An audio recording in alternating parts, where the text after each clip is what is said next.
പച്ചക്കറികൾക്ക് ഉയർന്ന വില, തീന്മേശയിലെ താളം തെറ്റും. ഇതര സംസ്ഥാനങ്ങളിലുള്ള അമിതാശ്രയത്വമാണ് മലയാളിക്ക് വിനയാകുന്നത്. അന്യസംസ്ഥാനത്ത് നിന്ന് വരുന്ന പച്ചക്കറികൾക്ക് വിലവർദ്ധനവ് കുടുംബ ബജറ്റിന്റെ താളം തെറ്റുന്നു. മലയാളികൾ സാധാരണയായി കഴിക്കുന്ന ഭൂരിഭാഗം പച്ചക്കറികളും തമിഴ്നാട്, കർണാടക സംസ്ഥാനങ്ങളിൽ നിന്നാണ് കേരളത്തിന്റെ വിവിധ ജില്ലകളിലേക്കും എത്തുന്നത്. ബുധനാഴ്ച 1 കിലോ വെള്ള ബീൻസിന് വില 150 രൂപയായത് വലിയ വിലയാണെന്ന് കച്ചവടക്കാർ പറഞ്ഞു. 2 ദിവസം മുന്നേ പച്ച ബീൻസ് 200 രൂപ വരെ എത്തിയിരുന്നു. ഹോട്ടലുകളിൽ വെജിറ്റബിൾ ബിരിയാണി, മസാലക്കറി, പച്ചക്കറി സദ്യയിലെ പ്രധാന വിഭവമായ അവിയൽ എന്നിവയ്ക്കാണ് ബീൻസ് ധാരാളം ഉപയോഗിക്കുന്നത്. കാലാവസ്ഥാ വ്യതിയാനവും ഉൽപാദനക്കുറവുമാണ് വില വർദ്ധിക്കാൻ കാരണം.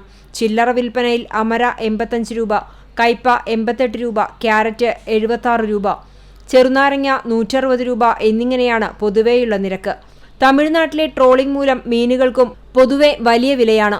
ഇറച്ചിക്കും വില കൂട്ടുവാനുള്ള ഒരുക്കത്തിലാണ് സംഘടന. കടുത്ത വേനലിൽ വെള്ളത്തിന്റെ കുറവ് മൂലം ഗ്രാമപ്രദേശങ്ങളിൽ കർഷകരുടെ പച്ചക്കറികൾക്ക് ദൗർലഭ്യമേറെയാണ്. ഇതും അന്യസംസ്ഥാന പച്ചക്കറി വിലവർദ്ധനവിന് കാരണമായിട്ടുണ്ട്. ഇതോടെ മലയാളികളുടെ തീന്മേശയിലൊരുക്കുന്ന വിഭവങ്ങൾക്ക് തീ വിലയാകുന്ന സ്ഥിതിയാണ്. CCTV news, Perumpilavu.